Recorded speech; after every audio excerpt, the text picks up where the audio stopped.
550 रिक्तियों के लिए भर्ती अधिसूचना जारी किया। पटना हाईकोर्ट ने असिस्टेंट के कुल मिलाकर 550 रिक्त पदों पर भर्ती के लिए रिक्रूटमेंट नोटिफिकेशन जारी किया है। इस पद के लिए अगर एजुकेशनल क्वालिफिकेशन की बात की जाए तो कैंडिडेट को किसी भी डिसिप्लिन में बैचलर डिग्री पास होना और कंप्यूटर एप्लीकेशन में डिप्लोमा होना अनिवार्य है। ऑनलाइन अप्लाई करने की अंतिम तारीख 31 मार्च 2023 तक है। आपकी जानकारी के लिए बता दें कि इसके आवेदन की शुरुआत 6 फरवरी 2023 से होगी। वे कैंडिडेट्स जो इन पद पर आवेदन करने की योग्यता और इच्छुक है वे एप्लीकेशन लिंक एक्टिव होने के बाद अप्लाई कर सकते हैं। बता दें कि इसमें आवेदन करने के लिए पटना हाईकोर्ट की आधिकारिक वेबसाइट patnahighcourt.gov.in पर जाकर आवेदन करना होगा।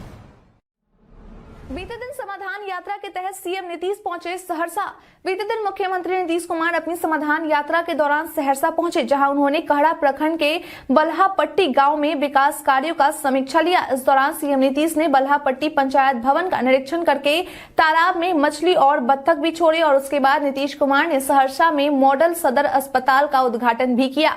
इसके बाद वहां उन्होंने जीविका दीदियों से संवाद कर उनकी स्थिति जानने की कोशिश की। इस सभी कामों के बाद मुख्यमंत्री नीतीश कुमार ने विकास भवन सभागार में पदाधिकारियों के साथ समीक्षा बैठक की। हालांकि इस दौरान ग्रामीण महिला के द्वारा नीतीश कुमार को कहा गया कि शराबबंदी का असर देखने को नहीं मिल रहा है, इसलिए आप और भी ठोस कदम उठाएं। यात्रा के दौरान मुख्यमंत्री नीतीश कुमार के साथ उप मुख्यमंत्री तेजस्वी यादव और विजय चौधरी समेत कई नेता मौजूद रहे। अब मैट्रिक की तर्ज पर होगी 9वीं की वार्षिक परीक्षा। मैट्रिक में स्टूडेंट्स की मेधा को निखारा जा सके, इसके लिए बिहार विद्यालय परीक्षा समिति के द्वारा अब मैट्रिक के पैटर्न पर ही 9वीं कक्षा की वार्षिक परीक्षा आयोजित की जाएगी। बता दें कि 9वीं कक्षा के वार्षिक परीक्षा की शुरुआत 24 फरवरी से 2 पालियों में हो रही है, जो कि 28 फरवरी तक चलेगी। इस दौरान परीक्षार्थियों को प्रश्न पत्र पढ़ने और समझने के लिए अलग से 15 मिनट दिए जाएंगे। इसके साथ ही वैसे विद्यार्थी जो दृष्टि बाधित है और दिव्यांग है उन्हें लेखक रखने की भी अनुमति दी जाएगी और साथ ही निर्धारित समय में 20 मिनट प्रति घंटा अतिरिक्त समय भी दिया जाएगा। इसके अलावा दृष्टि बाधित परीक्षार्थियों के लिए विज्ञान के स्थान पर संगीत और गणित के स्थान पर गृह विज्ञान की परीक्षा होगी। मालूम हो कि प्रश्न पत्र और OMR सीट बोर्ड के द्वारा ही उपलब्ध करवाया जाएगा और प्रश्न पत्र को निर्धारित विषय की परीक्षा तिथि के दिन परीक्षा शुरू होने की 20 मिनट पहले खोला जाएगा।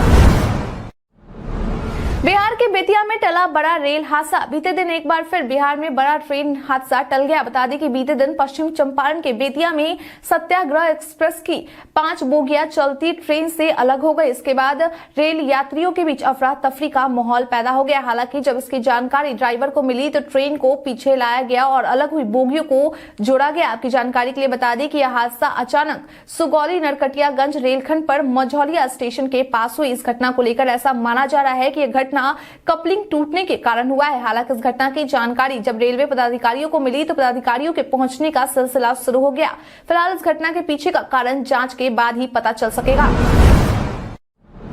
गालीबाज के पाठक के खिलाफ कार्रवाई को लेकर मंत्री ने दिया संकेत। बिहार के तेज तर्रार IAS अधिकारी के पाठक, जो मौजूदा समय में उत्पाद एवं मद्य निषेध विभाग के प्रधान सचिव और विपाड के DG है, उनका एक वीडियो काफी चर्चाओं में बना हुआ है, जिसमें वो बिहार प्रशासनिक सेवा संघ के अधिकारियों और बिहारियों के लिए आपत्तिजनक शब्दों का इस्तेमाल करते नजर आ रहे हैं।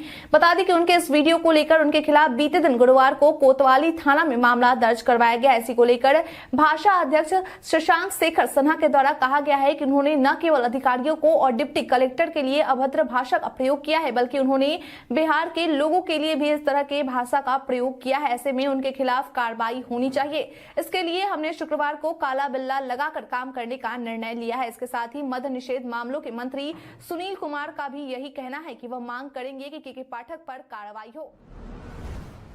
बिहार के मोतिहारी में 34 दुर्लभ कछुए के साथ 3 तस्कर गिरफ्तार। इन दिनों पूरे देश भर से कछुओं की तस्करी से जुड़े मामले सामने आ रहे हैं। इसी कड़ी में वन विभाग के द्वारा गुप्त सूचना के आधार पर पूर्वी चंपारण के मुफस्सिल थाना क्षेत्र के मिशन चौक पर कछुआ तस्करी के सिंडिकेट का भंडाफोड़ किया गया है। बता दें कि सूचना के बाद wild life crime control bureau और मोतिहारी वन प्रमंडल की संयुक्त टीम के द्वारा कार्रवाई करते हुए 3 व्यक्तियों की गिरफ्तारी की गई है। वहीं जब उनके पास मौजूद बैग की तलाशी की गई तो उनके पास से दुर्लभ प्रजाति का 34 कछुआ भी बरामद किया गया, जिसके बाद इन तीनों तस्करों को वन विभाग की टीम के द्वारा हिरासत में ले लिया गया है। फिलहाल इस मामले को लेकर मोतिहारी वन प्रमंडल की पदाधिकारी श्वेता कुमारी और वाइल्ड लाइफ कंट्रोल ब्यूरो के अधिकारी के द्वारा तीनों तस्कर से पूछताछ की जा रही है। बिहार में लोगों को अभी और सताएगी ठंड। बिहार के लोगों को अभी ठंड से राहत मिलती नहीं दिख रही है। अगले 2-3 दिनों तक बिहार का न्यूनतम तापमान और गिरने की संभावना है। मौसम विभाग के अनुसार आगामी 2-3 दिनों में बिहार के कई जिलों में तापमान 4 से 6 डिग्री तक गिर सकता है। कई जिलों में न्यूनतम तापमान में गिरावट आएगी। इससे लोगों को ठंड का भी एहसास होगा। इसके साथ ही हवाओं की रफ्तार में भी बढ़ोतरी होगी। मौसम विभाग के अनुसार अगले 2 से 3 दिनों तक राज्य के तापमान में 4 से 6 डिग्री सेल्सियस तक की गिरावट दर्ज हो सकती है। हालांकि लोगों को दिन में ठंड का एहसास नहीं होगा, लेकिन शाम होते होते मौसम करवट ले लेगा। मौसम विभाग के अनुसार हवाओं की रफ्तार में भी बढ़ोतरी होगी। पश्चिम और उत्तरी पश्चिम से चलने वाली हवाओं की रफ्तार 20 से 25 किलोमीटर प्रति घंटा हो सकती है। बिहारी पर्यटन में आज हम बात करेंगे पटना संग्रहालय के बारे में। पटना म्यूजियम बिहार की राजधानी पटना में स्थित है। इसका निर्माण 1917 में अंग्रेजी शासन के समय हुआ था, ताकि पटना और आसपास पाई गई ऐतिहासिक वस्तुओं को संग्रहित किया जा सके। स्थानीय लोग इसे जादूघर कहते हैं। मुगल राजपूत वास्तुशैली से निर्मित पटना संग्रहालय को बिहार की बौद्धिक समृद्धि का प्रतीक माना जाता है। भवन के केंद्र पर आकर्षक छतरी, चारों कोनों पर गुंबद और झरोका शैली की खिड़कियां इसकी विशिष्टताएं हैं। इस संग्रहालय में दुर्लभ संग्रह का भंडार है। संग्रहालय नव पाषाणकालीन पुरावशेषों और चित्रों, दुर्लभ सिक्कों, पांडुलिपियों, पत्थर और खनिज, तोप और शीशा की कलाकृतियों से समृद्ध है। वैशाली में लिच्छवियों द्वारा भगवान बुद्ध की मृत्यु के बाद बनवाए गए प्राचीनतम मिट्टी के स्तूप से प्राप्त बुद्ध के दुर्लभ अस्थि अवशेष वाली कलश मंजूषा है। तो वृक्ष का जीवाश्म संग्रहालय में काफी पुराने चीड़ के एक वृक्ष का जीवाश्म भी यहाँ रखा हुआ है, जिसे देखने के लिए विदेश से भी लोग आते हैं। भोजपुरी पावर स्टार पवन सिंह ने सड़क पर पिया चाय। भोजपुरी पावर स्टार पवन सिंह का एक अनोखा और देसी अंदाज देखने को मिला है। बता दें कि आरा में एक चाय की दुकान में तब लोगों की भीड़ लगी जब उस दुकान पर चाय की चुस्की का मजा लेने के लिए खुद पवन सिंह पहुंचे। बता दें कि पवन सिंह आरा जाने के क्रम में अपनी गाड़ी से उतरे और एक गरीब चाय वाली के दुकान के पास अपने दोस्त के साथ पहुंच गए और चाय का मजा लिया। इस दौरान उन्हें देखने के लिए देखते ही देखते लोगों की भीड़ उमड़ पड़ी और सभी उनसे बात करने की कोशिश करने लगे। इसी बीच भीड़ से एक आवाज आती है, जिसमें उनसे पूछा जाता है कि भैया कैसा लग रहा है इस तरह चाय पीकर?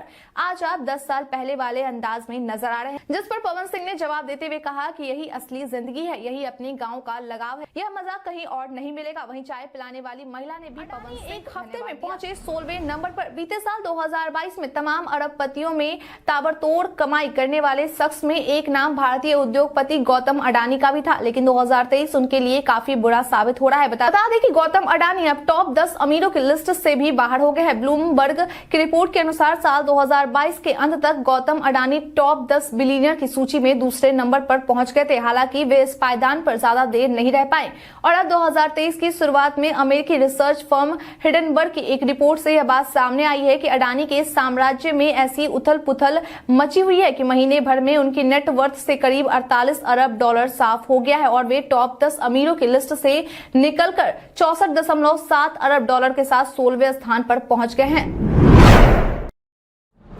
कैबिनेट के विस्तार पर तेजस्वी यादव ने कही ये बात। बिहार में राज्य मंत्रिपरिषद के विस्तार को लेकर उप मुख्यमंत्री तेजस्वी यादव के द्वारा यह साफ कर दिया गया है कि फिलहाल कैबिनेट का विस्तार नहीं होने वाला है। उन्होंने कहा कि कांग्रेस की मांग को लेकर भी कोई विचार नहीं किया गया है और ऐसे भी अभी कैबिनेट का कोई विस्तार नहीं होने वाला है। उन्होंने कहा कि मुझे यह समझ नहीं आता है कि इस तरह की चर्चा आखिर कहां से निकलकर सामने आती है, जबकि इसको लेकर महागठबंधन के अंदर अब तक कोई बात भी नहीं की गई है। आपकी जानकारी के लिए बता दें, कुछ दिनों पहले बिहार कांग्रेस के अध्यक्ष अखिलेश प्रसाद सिंह के द्वारा कहा गया था कि कैबिनेट विस्तार में कांग्रेस के 4 मंत्री को पद मिल सकते हैं। इसके साथ ही नीतीश कुमार ने भी कहा था कि मंत्रिमंडल विस्तार जो होगा उसमें राजद कोटा के जो 2 मंत्री हटे हैं उसे ही भरा जाएगा। जेडीयू का चिराग पासवान पर हमला। नागालैंड में 60 सीटों पर होने वाले विधानसभा चुनाव को लेकर अधिसूचना जारी कर दी गई है। इसी बीच अब यह खबर सामने आ रही है कि अब इस चुनाव में जेडीयू की धार कुंद करने के लिए लोजपा रामविलास के द्वारा भी बिना किसी गठबंधन के अपने उम्मीदवार उतारे जाएंगे। इस बात की जानकारी खुद लोजपा रामविलास के राष्ट्रीय अध्यक्ष चिराग पासवान के द्वारा दी गई है। हालांकि अब तक कितने सीटों पर चुनाव लड़ा जाना है इस बात की पुष्टि नहीं की गई। वहीं इसको लेकर जेडीयू नेत्री भरती मेहता के द्वारा तंज कसते हुए यह दावा किया गया है कि रामविलास पासवान के पुत्र चिराग पासवान वोट कटवा के रूप में खुद को स्थापित करना चाहते हैं, लेकिन इससे जेडीयू को कोई फर्क नहीं पड़ने वाला है। जिस तरह यह पार्टी बिहार में शून्य पर आउट हुई है, ठीक वैसे ही नागालैंड में भी शून्य पर ही आउट हो जाएगी। नीतीश लालू की सत्ता पर उपेंद्र कुशवाहा का बड़ा निशाना। बीते दिन जेडीयू नेता उपेंद्र कुशवाहा ने महात्मा फूले समता परिषद द्वारा शहीद जगदेव प्रसाद की जयंती समारोह पर एक बार फिर जेडीयू की नीतियों को कटघरे में खड़ा कर दिया। उन्होंने कहा कि हम हर साल महापुरुष की जयंती मनाते हैं, लेकिन इस बार इस पर रोक लगाने की कोशिश की गई। उन्होंने कहा कि जेडीयू के द्वारा पहले जगदेव प्रसाद की जयंती को लेकर कोई कार्यक्रम तय नहीं किया गया था, लेकिन हम सभी ने समता परिषद द्वारा पहले से ही कार्यक्रम की तारीख तय कर ली गई थी। अब अचानक से जेडीयू के द्वारा भी जयंती मनाने का निर्णय लिया गया है। वहीं आरजेडी के द्वारा जो जयंती आयोजन किया गया था उसमें भी हम सब ने देखा कि नई पीढ़ी को गुमराह करने की कोशिश की गई। इसके साथ उन्होंने बिना किसी का नाम लिए कहा कि पिछले 35 वर्षों से बिहार का सत्ता किसके हाथ में है वह जनता देख रही है। पिछले वर्षों में अति पिछड़ा और दलितों को सत्ता नहीं मिली है। उमेश कुशवाहा ने सीएम नीतीश को लेकर जेडीयू कार्यकर्ताओं से की अपील। बीते दिन जेडीयू प्रदेश कार्यालय में शहीद जगदेव की जयंती समारोह के दौरान जेडीयू प्रदेश अध्यक्ष उमेश कुशवाहा ने संबोधित करते हुए जेडीयू कार्यकर्ताओं से अपील करते हुए कहा कि आप सभी मुख्यमंत्री नीतीश कुमार को इतनी ताकत दे कि वे लाल किला पर झंडा फहरा सके। इसके साथ ही उन्होंने यह भी कहा कि आज पूरे देश की उम्मीद और विश्वास भरी आंखें नीतीश कुमार पर टिकी हुई है। कुशवाहा ने कहा कि यहाँ कुछ लोग ऐसे हैं जो आप सभी को भटकाने और बड़गलाने का काम करेंगे, लेकिन आप सभी उन कुछ लोगों की बातों में नहीं आना। आप सभी उन लोगों से सावधान रहें और मुख्यमंत्री नीतीश कुमार